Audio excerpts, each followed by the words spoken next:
اللهم صل على سيدنا مولانا محمد وعلى آل سيدنا مولانا محمد وبارك وسلم.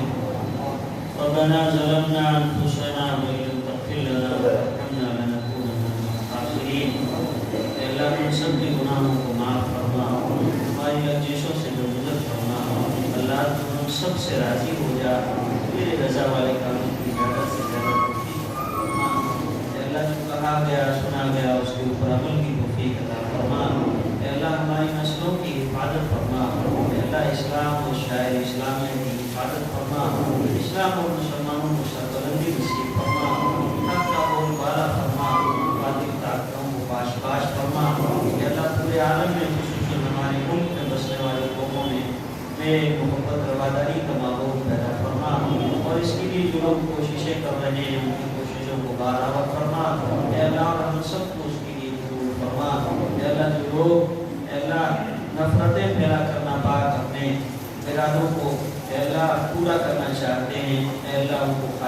حاصل فرما، اللہ ان کی کوششوں میں ناکام فرما، اللہ باطل کو پاش پاش فرما، حق کا بول بالا فرما، اللہ ہم سب کے ایمان پہ خاتمہ نصیب فرما، ہماری نسلوں کی حفاظت فرما، ہماری اولادوں کی تعلیم و تربیت کے حوالے سے اللہ جو اللہ تبارک و تعالیٰ نے ہمیں ذمہ داریاں عائد فرمائی ہے، نبی اکرم صلی اللہ علیہ وسلم نے اپنے مبارک فرمان میں اللہ ہمیں جن ذمہ داریوں کا مکلف بنایا ہے، اللہ ہم سب کو اس کے اوپر عمل کی توفیق عطا فرما، اللہ یہاں موجود ہے تمام بندوں کی نیک اور جائز حاجتیں اپنے فضل سے پوری فرما، نبی کریم صلی اللہ علیہ وسلم نے جو خیر اور بھلائی سے مانگی ہمیں اور پوری امت کو وہ خیر عطا فرما، اور جن شرور اور برائیوں سے بنانی چاہیے اللہ ان سے پوری حفاظت فرما، صلی اللہ تعالی علی خیر خلقہ محمد و آلہ و صحبہ اجمعین برحمتک یا ارحم الراحمین۔